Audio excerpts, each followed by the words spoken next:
Hey co-stars, welcome to another episode of Generation Films. My name is British Ben, and since our episode on 10 battle-ending ship maneuvers from Star Trek did so well, we've decided to give you a part 2. But first, I need to clear something up. Some people on our last video mentioned in the comments that we played the wrong Riker maneuver. And the Riker maneuver isn't Riker using the manual steering column to escape the sonar at all. But in fact, it is this strange way that Riker sits down by putting his leg over the back of a chair. Check this out. Oh, sir. Alright, now we've cleared that up, let's get into the video. And if you like videos like this, why not subscribe to our channel and hit the bell notification so you never miss out when we upload. Number 1. Emergency Landing Plan B.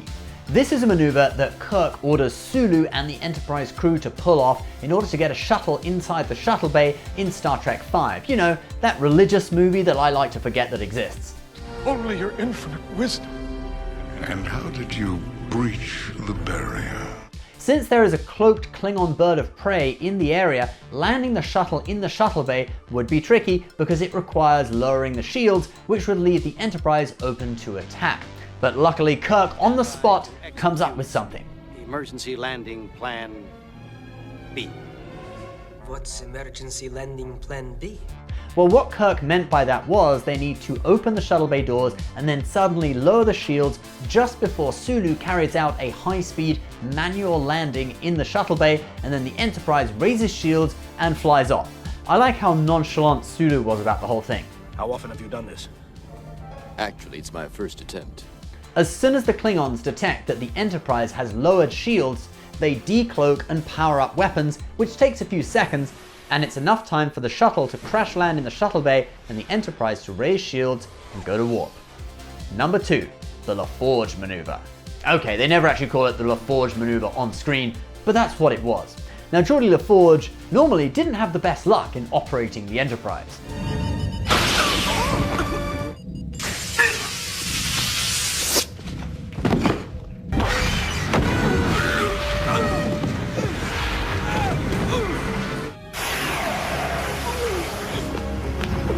But in the LaForge maneuver, he takes a gamble and he really lucks out. Let me explain. So Picard and co are exploring some planet, and there's a holographic salesman trying to sell them some weapons system, and he demonstrates the weapons by really attacking the away team and sends cloaked weapons systems to attack the Enterprise in orbit. Since Geordi has been left in command, he has to deal with the situation. Now, Geordi isn't the chief engineer at this point, and the actual chief engineer tries to pull rank and assume command, but Geordi is having none of it. He, like a boss, assigns the chief engineer to the bridge of the saucer section, but separates the ship and tells him to flee like a pussy to a starbase with all the passengers, while Geordi, Worf and co man the battle bridge and take the star drive section back to the action. Like a boss. It doesn't really work so well when you're already wearing a car air filter on your face. Anyway, when they come back to the planet, this is when Geordi carries out his maneuver. Since the weapon is cloaked, they can't see it, but he bets on the fact that if they enter the atmosphere, the weapon will create some sort of air disturbance vortex as it too enters the atmosphere. And then Worf, who normally always misses,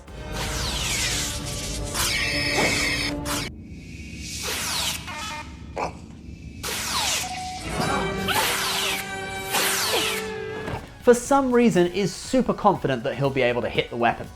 Worf, how fast can you get a phaser lock? Fast. So they enter the atmosphere, and sure enough, the weapon follows and causes an air disturbance that is picked up by sensors. Worf fires and doesn't miss, and the weapon is destroyed. Number 3, the Crusher maneuver. Now, we're not talking about Wesley Crusher's Starburst maneuver that earns him a slap on the wrist for attempting it at the Academy. That's what happens when your mom is best friends with Picard. You get off easy. But it's precisely Wesley's mom that we are talking about today for her maneuver when she is fighting the Borg Type 3. You know, that ship I like to criticize for being asymmetrical. It's butt ugly. But it can overpower the Enterprise D, and since Picard and co were all down on the planet dealing with Data's evil twin, Beverly Crusher is in command. She uses a metaphasic shielding program that she and a group of scientists developed in an earlier episode to fly the Enterprise into the corona of a star. And we mention the word Corona, but no, we're not talking about the beer, which is what you were thinking about, weren't you? No, the stellar corona is the aura of plasma that surrounds a star. You can see it clearly during an eclipse. So the Enterprise hides in the corona and the Borg ship can't get too close because they don't have the metaphasic shield. Then they come up with the idea to shoot a particle beam at the surface of the star to create a solar flare to destroy the Borg ship. Now in the dialogue they say it's a tractor beam, but actually they show firing a phaser in the show. I guess maybe the tractor beam effect was more expensive and it got cut from the budget, but anyway, the plan is successful and the Borg ship is destroyed. Number 4. Escape from the Scimitar. So Picard is being held prisoner aboard the Scimitar and Data comes to rescue him. After a brief bromance between them, We'll find a way off together. they end up in the shuttle bay and discover the Scorpion-class attack flyers. Why do the bad guys always give their ships the coolest names? I mean, Scorpion-class attack flyers. What does Starfleet have? The Danube-class runabout? One's named after a ferocious insect, the other's named after a river. And they should take some inspiration from the 21st century. I mean, have you ever heard of the Honda Talon, named after the claw of an eagle? You're probably thinking that you want one of those right now because they're freaking awesome. But anyway, I guess in a future socialist utopia with no money, they don't need to give things cool names because no one's gonna buy them. They don't need to advertise things. But anyway, where were we? So Picard and Data get into their Scorpion-class attack flyer, and Picard is very certain about him taking the wheel. Would you like me to drive, sir? Picard does all the cool ship maneuvers around here. Anyway, they fly the Scorpion class through the corridors of the ship, which itself is miraculous, but then Picard manages to somehow navigate to Shinzon's room with the big window and smashes his way directly out through the window, like a boss. Number 5. Defiant and Bird of Prey deceive the Hadar. This is a classic decoy tactic from Deep Space Nine. The Defiant floats in space, apparently dead in the water, venting plasma and emitting a distress call. O'Brien says that any ship within 100 million kilometers will know that they are there, but what they don't know is that there is a cloaked Klingon bird of prey waiting nearby. When the Hadar attack, the bird of prey decloaks and destroys one of the ships, and then the Defiant powers up weapons, re-energizes its shields, and destroys the other. And then Worf and Dax start flirting. You were a very effective decoy. How about next time we switch roles? That way I can rescue you. Number 6. Defiant in Operation Return. Now this isn't really a specific maneuver per se, but it's just really good at showcasing the Defiant's abilities as a really maneuverable little ship. Little. Yeah, little. Sorry, Worf. Anyway, during Operation Return to retake Deep Space Nine, when the Cardassians open up a hole in their defenses, Sisko, knowing it's a trap, takes the chance anyway because he feels that it's his only chance to break through. As the Defiant flies past Cardassian and Hadar ships, we are treated to an amazing display of maneuverability. You know, like those gauntlets in medieval times? Beat the gauntlets and you win a kiss from the Lady Guinevere! This is from a movie from 1995. It's kind of like a challenge with balls and knives coming at you from all sides. Well, that's what this kind of is, but with ships. Then the Klingons turn up just at the right time to draw fire away from the Defiant. A great sequence indeed. I sometimes think how cool it would be if they remade it with modern CGI, because it was made about 20 years ago and does start to look a little bit dated. There's an idea for you, Alex Kurtzman. Remake Deep Space Nine, it'd be awesome, I'd watch it. But speaking of Kurtzman, we now have a trigger warning for you, because we're going to talk about Star Trek Discovery. Number 7. Discovery destroys birds of prey. So on their mission to Korvan 2, Discovery is attacked by multiple Klingon birds of prey. As they attack, Captain Lorca waits until the very last moment to act. The shields are getting drained and they are almost about to fail. Lorca wants the Klingon ships to be as close as possible because at the last minute he orders a jump and leaves behind a little surprise for the Klingons. Go.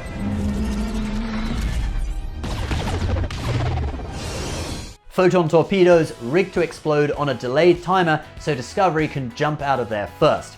Alright haters, it's time to unplug your ears and uncover your eyes. Discovery content over. Number 8. Multi-vector assault mode. Now this maneuver of the USS Prometheus is kind of like the Transformers moment of Star Trek Voyager, and this led for some people to say the ship was kind of stupid, and it is over the top to have a ship that separates into 3 sections. Yeah, not 2, but 3 sections, but it's kind of cool at the same time. Did anyone else notice the tiny little warp nacelle that sticks out the top of the middle section? Like, is that thing really going to propel it at warp? Anyway, the Prometheus class could easily destroy a Romulan warbird with its multi-vector assault mode, even if the weapons sometimes didn't go where you wanted them to. Well, then fire a torpedo! You hit the wrong ship. Number 9. Janeway flies through 2 pulsars. In Star Trek Voyager, the ship is under siege by a group of invisible aliens, so Janeway decides to fly between 2 pulsar stars to get them out of there. Now Janeway takes a big gamble here because the odds of Voyager surviving passing so close between 2 pulsars are 1 in 20. But once the aliens realize she is serious, they decide to flee, detaching their cloak ships from Voyager's hull, and one of them is destroyed. But at this point, Voyager is past the point of no return, and there's no way for them to reverse thrust and get out of there without being ripped apart by the star's gravity. So their only option is to increase speed and hope that they make it out the other side. Luckily, the gamble pays off. Now, before we show you number 10, we have a new product that you guys might be interested in. If you want to do what we do and make a living by talking about fictional spacecraft on YouTube, or not just fictional spacecraft, in fact, insert whatever topic you want. If you want to be a YouTuber, we have actually created a new course that you might like to check out. It's a course on how me and my business partner built 9 YouTube channels with over 2 million subscribers. It's been a heck of a ride, thanks to you guys. So if you're an aspiring YouTuber, as a free preview of the course, just click below and check out our masterclass on how to start a YouTube channel that earns you 6 figures per year without making all the mistakes that we made along the way. Interested? Check out the details below. All right, now it's time for our final maneuver. Number 10, Voyager exploits ion wake of Hirogen vessel. Now this is a really clever maneuver, but the plot of this episode is kind of complicated, so I'll try and explain it to you. The Hirogen are these hunters out in the Delta Quadrant, and they are hunting this ship that's manned by holograms, which were actually developed using Starfleet technology. But because the holograms have now gone out of control, Voyager gets involved. But the Hirogen don't want them to be involved and have told Voyager to stay out of the hunt, or else they'll mark Voyager as prey and hunt them. Now Voyager has one Hirogen engineer on board who defected, and he tells them about a weakness. Hirogen vessels produce an ion wake, approximately 5,000 meters long. Inside it, there's too much interference for their sensors to detect anything. A blind spot. So Voyager uses this tactic and is able to join the hunt undetected because of the ion wake. At one point they have some trouble and almost slip out of the blind spot. But Tom Paris is a good pilot, and they are even able to follow the ship to warp undetected. When the Hirogen finally find the ship they are hunting and drop out of warp, Voyager immediately breaks formation and fires, taking them completely by surprise and disabling the 2 Hirogen vessels. Alright guys, that is our top 10 ship maneuvers in Star Trek Part 2. If we missed any, please leave them in the comments and let us know. Maybe there'll be a part 3, probably not, but maybe. If you are interested in our YouTube course, don't forget we're giving away an hour of free training on how to be a YouTuber, how to have an awesome career talking about fictional spacecraft or whatever topic you like. So if you're interested in that, click the link in the description of this video. Please subscribe to Generation Films if you're new. We'll see you next time. Bye bye.